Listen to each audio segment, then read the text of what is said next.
முஸ்லிம்களுக்கு அல்லாஹ் வைத்த அரசியல் பரீட்சை. முஸ்லீம் அல்லாதவர்களுக்கு அல்லாஹ் என்ன பரீட்சை வச்சிருக்கான்?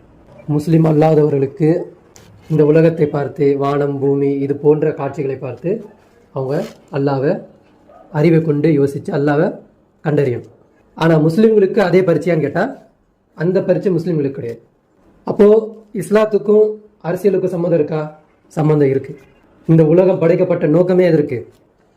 இந்த பூமி எப்போ அழிக்கப்படும்? கியாமத் நாள் எப்போ வரும்? எப்போ அல்லாஹ்வுடைய அந்த மார்க்கம், அல்லாஹ்வுடைய நீதி இந்த உலகம் முழுவதும் முழுமையாயிருதோ அப்போது உலகம் படைக்கப்பட்ட நோக்கம் முடிஞ்சிருச்சு. அதுக்கப்புறம் அல்லாஹ்வுக்கு என்ன தேவையில்லை, இந்த உலகம் அதுக்கப்புறம் ரன் ஆக வேண்டிய அவசியம் இல்லை. அல்லாஹ் என்ன பண்ணிடுவான்? அழிச்சிடுவான். அப்போ அந்த முழுமையாகிறதுக்கு இங்கே என்ன தேவைப்படுது? அரசியல் தேவைப்படுது. புரியுதுங்களா? அப்போது இந்த முஸ்லீம்களுக்கு அல்லாஹ் வைத்த மறைமுகமான பரீட்சை அப்படின்னு பார்த்தா அது என்னன்னா அது அரசியல் தான். ஏன்னா நம்மளுடைய பணி எல்லாம் நமக்கு என்ன கொடுத்துருக்குறான்? நன்மை ஏவணும், தீமையை தடுக்கணும். இந்த நன்மை ஏவுறதும் தீமையை தடுக்கிறதும் ஒரு தனிநபரால் செய்ய முடியுமா? ஒரு கூட்டத்தால் செய்ய முடியுமா? இல்லை ஒரு ஜமாத்தா செய்ய முடியுமா? அல்லது ஒரு ஊராக செய்ய முடியுமா? ஒரு அரசாங்கமாக இருந்தால் செய்ய முடியுமா? ஒரு அரசாங்கமாக இருந்தால் என்ன பண்ணிடலாம்? செய்ய முடியும். ஊரே என்ன பண்ணிடும்? கட்டுப்பட்டு வாழும்.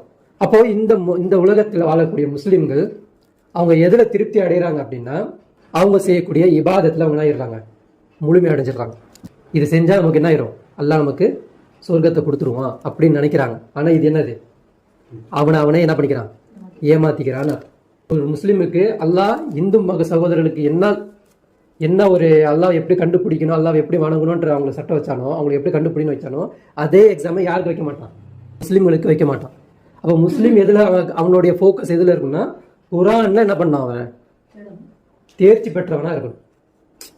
குரானில் எப்படிப்பட்டவனாக இருக்கணும்? இவர் எப்படிப்பட்டவர் பயிர்? இவர் கணக்கில் புளிப்பா சொல்கிற முடியாது. இவர் பேச்சுன்னா அப்படி ஒரு பேச்சு, இவர் அறிவுனா அப்படி சொல்கிறோம் பார்த்தீங்களா? ஆனால் அல்லாஹ் என்ன சொல்கிறான் அப்படின்னா குரானில் எல்லா முஸ்லீம்களும் எப்படிப்பட்டவராக இருக்கணுமா? தேர்ச்சி பெற்ற மக்களாக இருக்கணும். ஏன்னா அங்கே நமக்கு மறுமை நாளில் நமக்கு யார் நம்ம கூட வாதாட போகிறது? குரான் தான் அவங்ககிட்ட வாதாடும். குரான் அல்லாஹ் கிட்ட என்ன பண்ணும்? வாதாடும். இவன் இந்த ஆயத்தை வச்சு இப்படிலாம் யோசிச்சு தன்னுடைய வாழ்க்கையை நேரத்தை என்ன பண்ணான்? கழிச்சா அப்படின்றத குரான் என்ன பண்ணும்? சொல்லும். அதே குரானை அவன் வேற வகையா வேற மூலமா அவன் யூஸ் பண்ணியிருந்தானா அந்த குரான் எப்படி பேசும்? அவனுக்கு எதிராக பேசும். என்னன்னு பேசும்? இவன் இந்த குரானை கொண்டு என்ன பண்ணல? செயல்படுத்தல. என்ன ஓதி பார்த்தான், ஆனா என்ன பண்ணிக்கல? யூஸ் பண்ணிக்கல. போன வாரம் நான் பேசியிருப்பேன். அஃபலாயத்த தப்பூருனல் குரான். அவர்கள் குரான் என்ன பண்ண மாட்டாங்க? ஆராய்ந்து பார்க்க மாட்டாங்களா? மேலோட்டமா ஏன் பார்த்துட்டு போற? உள்கருத்து என்னன்னு பார்க்க மாட்டியா? சிந்திக்க மாட்டியான்றத அல்ல என்ன பண்றான்? கேள்வி கேட்கறான்.